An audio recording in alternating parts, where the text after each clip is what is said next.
ವೀಕ್ಷಕರೇ ನಮಸ್ಕಾರ. ನಾನು ನಿಮ್ಮ ನಾಗರಾಜ್ ಚೋಳೂರ್, ಪ್ರಖ್ಯಾತ ಜ್ಯೋತಿಷಿ, ವಾಸ್ತು ಹಾಗೂ ಸಂಖ್ಯಾಶಾಸ್ತ್ರಜ್ಞರು ಮಾತನಾಡ್ತಾ ಇರ್ತಕ್ಕಂಥದ್ದು. ವೀಕ್ಷಕರೇ, ಇವತ್ತಿನ ಸಂಚಿಕೆಯಲ್ಲಿ ಮೀನರಾಶಿಯವರ ಮಾರ್ಚ್ ತಿಂಗಳ ಗೋಚಾರ ಫಲಾಫಲಗಳು ಮತ್ತು ಪರಿಹಾರಗಳ ಬಗ್ಗೆ ತಿಳಿಸ್ಕೊಡ್ತಾ ಇದ್ದೇನೆ.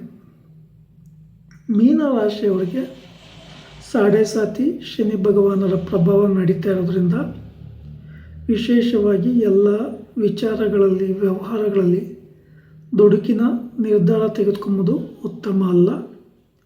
ಶನಿ ಭಗವಾನರಿಗೆ ಶನಿವಾರಗಳಂದು ತಪ್ಪದೆ ಪರಿಹಾರಗಳನ್ನು ಮಾಡ್ಕೊಂಬುದು ಭಾಳ ಒಳ್ಳೆಯದು. ಶನಿವಾರ ಕಟಿಂಗ್ ಶೇವಿಂಗ್ ಎಲ್ಲ ಮಾಡಿಸ್ಬೇಡಿ. ಕಟಿಂಗ್ ಶೇವಿಂಗು ಮಾಡಿಸ್ಬಾರ್ದು. ನಾನ್ ವೆಜ್ ತಿನ್ನಬಾರ್ದು. ಕಪ್ಪು ಮತ್ತು ನೀಲಿ ಬಣ್ಣದ ವಸ್ತ್ರಗಳ ಧಾರಣೆ ಉತ್ತಮ ಅಲ್ಲ. ಹಾಗೆ ಶನಿ ಭಗವಾನರಿಗೆ ಶನಿವಾರಗಳಂದು ಬನ್ನಿಪತ್ರೆ, ಬಿಲ್ವಪತ್ರೆ, ಪೂಜಾ ಸಾಮಗ್ರಿಗಳೊಂದಿಗೆ ದೇವಸ್ಥಾನಕ್ಕೆ ಹೋಗಿ 8 ಸುತ್ತು ಶನಿ ಭಗವಾನರ ದೇವಸ್ಥಾನದ ಸುತ್ತ ಪ್ರದಕ್ಷಿಣೆ ಹಾಕಿ ಈ ಸಮಯದಲ್ಲಿ ಓಂ ಶಂ ಶನೇಶ್ವರಾಯ ನಮಃ ಈ ಸ್ತೋತ್ರವನ್ನು ಜಪಿಸೋದು ಒಳ್ಳೆಯದು.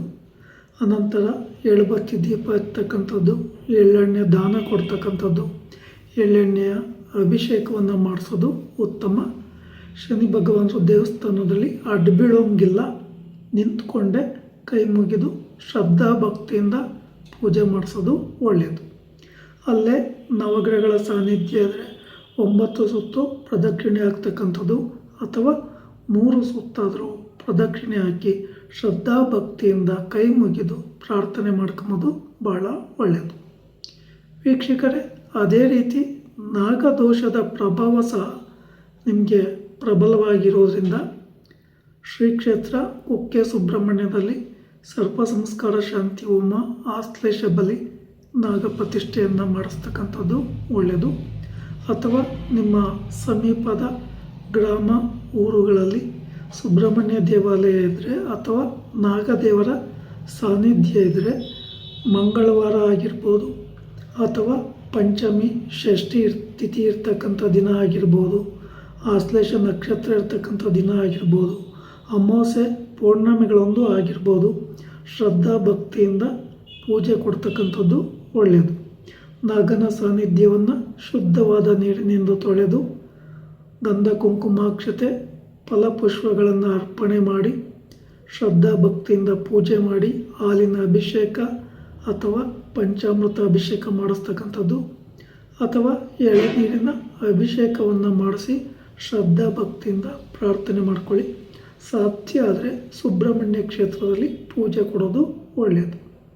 ಹಾಗೆ ನಿಮ್ಮ ರಾಶಿಗೆ ಗುರುಬಲ ಸಹ ಇಲ್ಲದೇ ಇರೋದರಿಂದ ಏನೇ ಹೊಸ ವ್ಯಾಪಾರ ವ್ಯವಹಾರಗಳನ್ನು ಮಾಡಲಿಕ್ಕೆ ಹೋದರೂ ನೀವು ಅಂದುಕೊಂಡಂಥ ಫಲಾಫಲಗಳನ್ನು ಪಡ್ಕೊಳ್ಳಿಕ್ಕೆ ಆಗಲ್ಲ.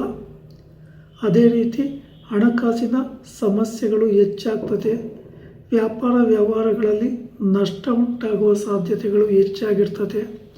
ವಿದ್ಯಾರ್ಥಿಗಳಿಗೂ ಸಹ ಸಮಯ ಉತ್ತಮವಾಗಿ ಇಲ್ಲ. ಈ ರಾಶಿಯವರು ಗುರುವಾರಗಳಂದು ದತ್ತಾತ್ರೇಯರ ಸಾನ್ನಿಧ್ಯ ಅಥವಾ ಸಾಯಿಬಾಬಾ ಮಂದಿರ ಅಥವಾ ಗುರು ರಾಘವೇಂದ್ರ ಸ್ವಾಮಿಯ ಮಠಗಳಲ್ಲಿ ಪೂಜೆ ಕೊಡ್ತಕ್ಕಂಥದ್ದು, ವಿಷ್ಣುವಿನ ಸಾನ್ನಿಧ್ಯದಲ್ಲಿ ಪೂಜೆ ಮಾಡಿಸ್ತಕ್ಕಂಥದ್ದು ಭಾಳ ಒಳ್ಳೆಯದು. ಅಲ್ಲೇ ಹತ್ತಿರದಲ್ಲಿ ಅಂದರೆ ದೇವಸ್ಥಾನದ ಹೊರಗಡೆ ಏನಾದರೂ ಅಶ್ವತ್ಥ ವೃಕ್ಷ ಇದ್ದಲ್ಲಿ ಅದಕ್ಕೆ 12 ಸುತ್ತು ಕೈ ಮುಗಿದುಕೊಂಡು ನಮಸ್ಕಾರ ಮಾಡಬೇಕಾಗುತ್ತೆ. ಈ ಸಂದರ್ಭದಲ್ಲಿ ಮೂಲತೋ ಬ್ರಹ್ಮರೂಪಾಯ, ಮಧ್ಯತೋ ವಿಷ್ಣು ರೂಪಾಯ, ಅಗ್ರತೋ ಶಿವರೂಪಾಯ, ವೃಕ್ಷ ರಾಜಯತೆ ನಮ ಈ ಸ್ತೋತ್ರವನ್ನು ಜಪಿಸೋದು ಉತ್ತಮ. ಆದಷ್ಟು ಶನಿವಾರಗಳಂದು ಹೊಸ ವ್ಯಾಪಾರ ವ್ಯವಹಾರಗಳಿಗೆ ಉತ್ತಮವಾದಂಥ ಸಮಯ ಅಲ್ಲ. ಗುರುವಾರ ನಿಮಗೆ ಶುಭಪ್ರದವಾಗಿರ್ತದೆ, ಸೋಮವಾರವೂ ಸಹ ಶುಭಪ್ರದವಾಗಿರ್ತದೆ, ಭಾನುವಾರವೂ ಸಹ ಶುಭಪ್ರದವಾಗಿ ಇರ್ತದೆ. ಈ ದಿನಗಳಲ್ಲಿ ಒಳ್ಳೆಯ ಸಮಯ ಅಂದರೆ ರಾಹುಕಾಲ, ಯಮಗಂಡ ಕಾಲಗಳನ್ನು ಬಿಟ್ಟು ನಿಮ್ಮ ಶುಭ ಕಾರ್ಯ ಅಥವಾ ಹೊಸ ವ್ಯವಹಾರಗಳ ಬಗ್ಗೆ ಮಾತುಕತೆ ಆಡಲಿಕ್ಕೆ ಉತ್ತಮವಾಗಿ ಇರ್ತದೆ.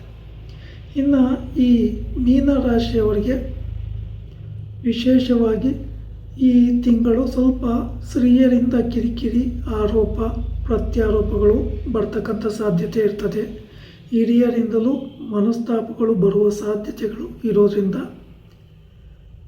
ಆದಷ್ಟು ಕುಟುಂಬದಲ್ಲಿ ಯಾವುದೇ ಮನಸ್ತಾಪಗಳು ಬರದಂತೆ ಹೊಂದಾಣಿಕೆ ಮಾಡಿಕೊಂಡು ಕೂಲಾಗಿ ಹ್ಯಾಂಡ್ಲ್ ಮಾಡ್ಕೊಂಡು ಹೋಗೋದು ಒಳ್ಳೆಯದು.